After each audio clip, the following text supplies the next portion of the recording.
When it comes to the conversation around ground reaction forces, a lot of people have been told that they need to add a squat in their transition to increase their club head speed. But what we're going to look at in this video is, do we actually need to squat in the golf swing?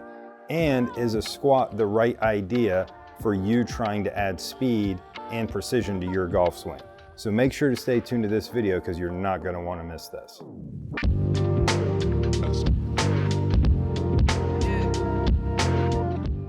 So standing on these force plates, we spend a lot of time measuring ground reaction forces. And one of the most common questions we get from people not only online, but people coming to our facility here in Ann Arbor, is they want to know, do I need to squat in my golf swing? And will that squatting action actually help me increase my club head speed? And it's a very complicated question because I don't necessarily think the squat is the problem. What I think tends to be more the issue is that people really misinterpret what a squat is and how we use that squat to make speed. So the biggest confusion around this, I think, is the fact that when people think of squatting, I think they're thinking of movement when it comes to mass.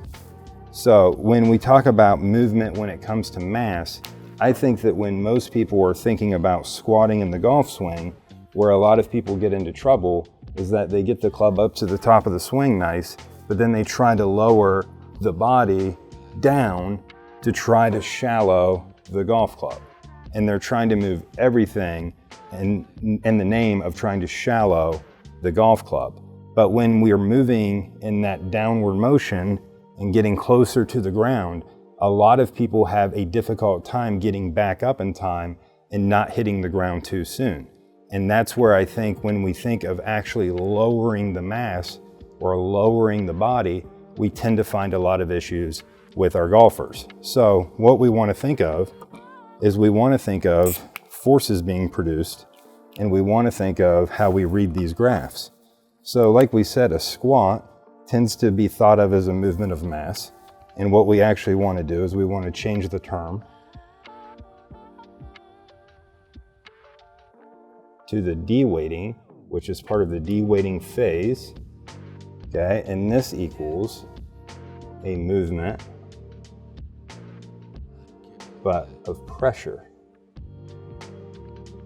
Okay, so we want to kind of start thinking about this pressure versus mass, and just because we're talking about movement doesn't necessarily mean that we're trying to move the body, more trying to move the pressure across the feet. So that's how we're kind of trying to change our way of thinking. And what we're looking at here is we're looking at a graph that would depict our vertical force. And we all know about this up here. This would be our peak of vertical force, right? So this is the number we want to make big, and that's what makes everybody pretty excited. But to get to this point, okay, I have to first load the system, and I have to de-weight if I'm going to increase it. So I have to have this jumping kind of move where I go down and then go up. So the down part, or the squat part, is actually this part that we see here, where the graph drops below the threshold of 100%. So as I stand here, my vertical force would be 100% because I'm not falling nor am I moving up. So I'm just at 100% right here. So as I take the club back, we can see I drop below 100%. So I weigh roughly 100% to about P2, and then I'm going to start moving the golf club up. And as I move the club up, I'm taking the mass of the club, accelerating it upward, and that creates a force that pulls my body a little bit away from the ground. So if I was standing on the scale like you would find in your kitchen, what we would see is that as I move up a little bit with my guts, not necessarily the outside of my body, the bones, but more the guts and the internal organs move up. You can kind of feel that as you do this. What we're actually going to see is that we weigh a little bit less on that scale. So that's where this de-weighting is happening, because I'm not pressing into the ground nearly as much as I kind of get pulled from the ground. So that's that de-weighting phase where we're trying to really load everything up in the backswing. but then we see this rapid rate of development, and that's the part that I think so many golfers not only have a harder time creating enough of, but also creating before impact. So we want to see this happen prior to hitting the ball. We don't want to see this happening after we've already hit the ball back here somewhere. So this tends to be where the squat is a complicated question, because as we've described here, it's not necessarily as simply black and white as yes or no, because it really depends on how you understand how we create that squat. So what we want to do is we want to take a look at, is this going to help you gain more speed, yes or no? So we now know that we need to de-weight to create speed, and we know that generally everybody does this to a certain extent. Now, some don't do it enough, some do it with poor timing, but generally everybody has some of this up-down frontal plane movement creating vertical force in their golf swing. The primary reason for that is because of gravity. So nobody falls over, hopefully, in the golf swing, and because of that, they're using some amount of vertical force, which is going to require some of that de-weighting like we talked about.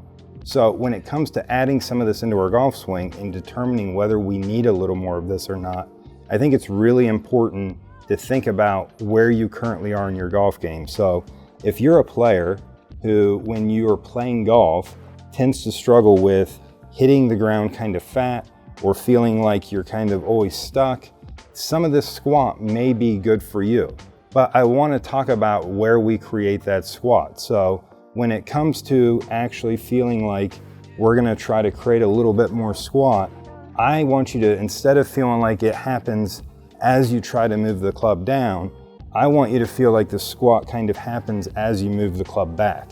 Because the part of the squat that we want to use that contributes to the vertical force is the up. And most golfers that we see tend to kind of create the up in the backswing and get really moving up with the bones and the muscles and the guts. And now we get up and we can't get down and back up in time, and it creates a lot of problems in the loading and unloading of the human body during the golf swing. So what we're going to do is we're going to instead try to feel like we get this right leg to almost kind of drop a little bit as I twist into the fib head through the cuboid of the right foot.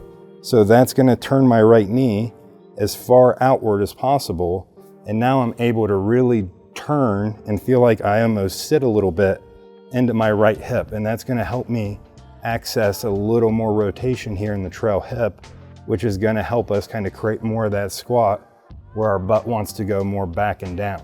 So we can see that that's really going to help us kind of create that feeling of squatting. And now once we squat, we got to get the weight back up.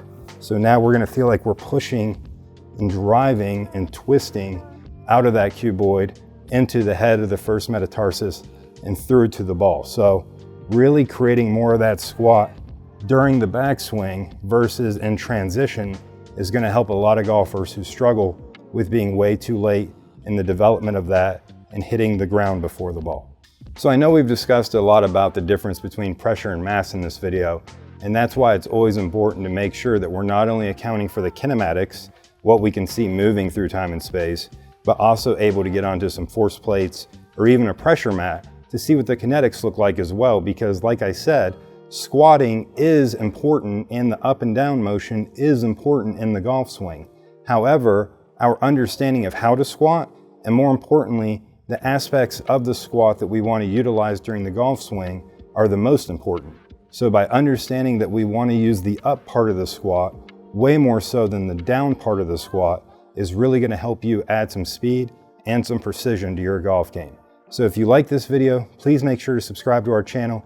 If you have interest in getting onto the force plates or working with me on your game, you can find me by searching Michael Dutro on the Skillest app. And as always, make sure that you subscribe and tune in to every week's episodes. So thanks so much, and until next time, keep grinding.